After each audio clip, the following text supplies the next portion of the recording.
there from Bug Eye Guys, and this is a video about our very special 1967 MG Midget.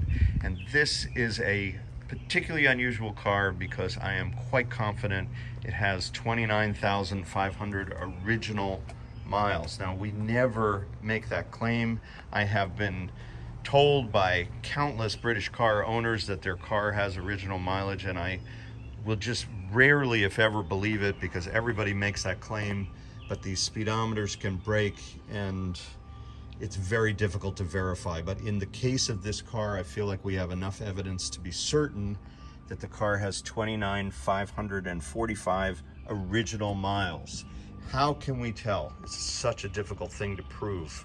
But in this case, because we primarily had one owner up until the summer of 2023, we know because he took amazing care of this car. I mean, he obsessed about some of its details. He went to Dogs and Suds and chose to write his RPMs and speeds on napkins and did things like that. He printed his name in the owner's manual, the little handbook. Here it is, Russell Baird.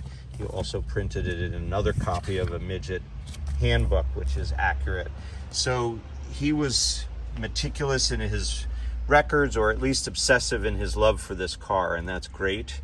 And we know that the last entry, there are a bunch of entries in this passport to service that came new with the car. In fact, here's his name from the original dealer, all filled out when he was the first owner in 1967.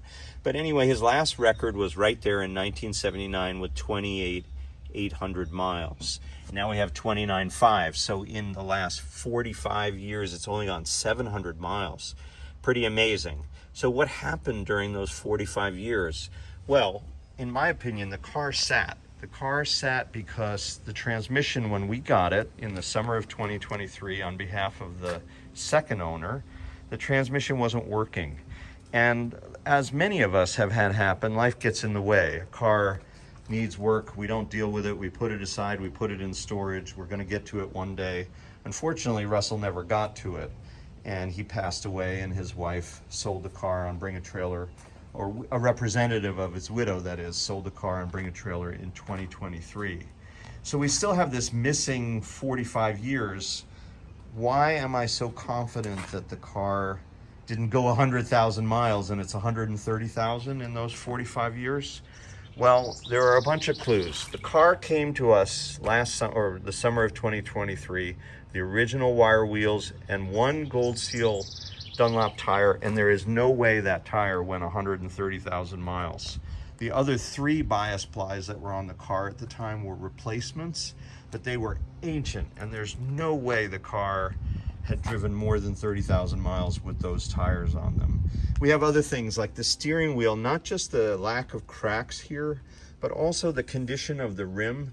We know this is the original steering wheel, the original emblem, the patina is nice. It's not a perfect wheel, so it sort of has the appropriate amount of wear, but there are no scratches on this wheel. The turn signal lever, again, the original lever, but you don't usually find these in such nice shape.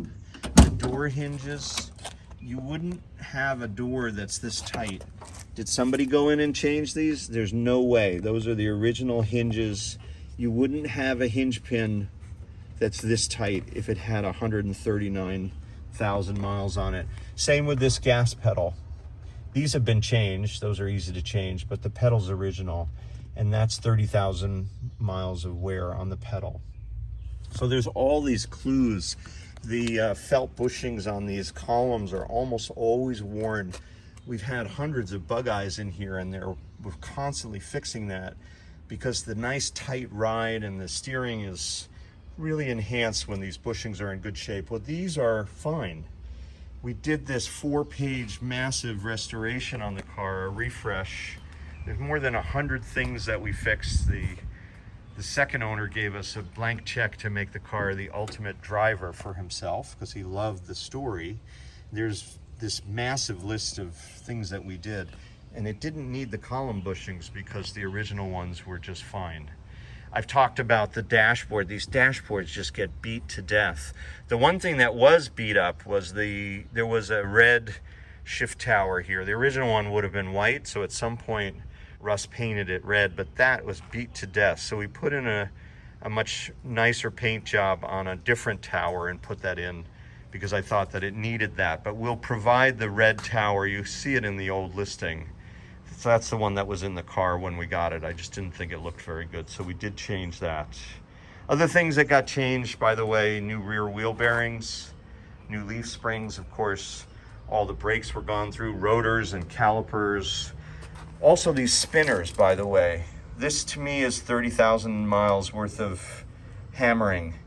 When these cars have 130,000 miles, you tend to have much more beat up knockoff spinners. So all the facts line up beautifully as far as I'm concerned, and it's very, very rare for us to see that or have an opportunity to just touch and feel and drive it. So this is a really amazing car. It's an original Old English white lacquer paint job that's a little thin, but still looks quite nice. There's some little imperfections throughout.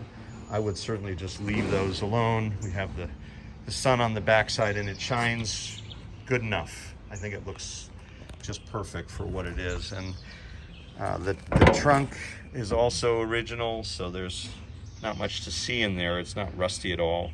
The original, that's another Dunlop Gold Seal, is the spare. The tonneau bars are in there as well. The boot cover's in nice shape. These things usually get pretty beat up and shrunken when they're out in the world, but I know that Russ kept this thing in a garage and took really good care of it.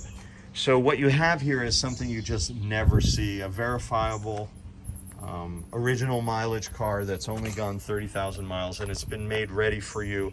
I have fallen in love with a lot of Survivors, and whenever I get them, that's when the pain begins, because there's a lot of money to spend to get these cars driving again, and that's all been done courtesy of the second owner so that the new owner will really get to enjoy this car.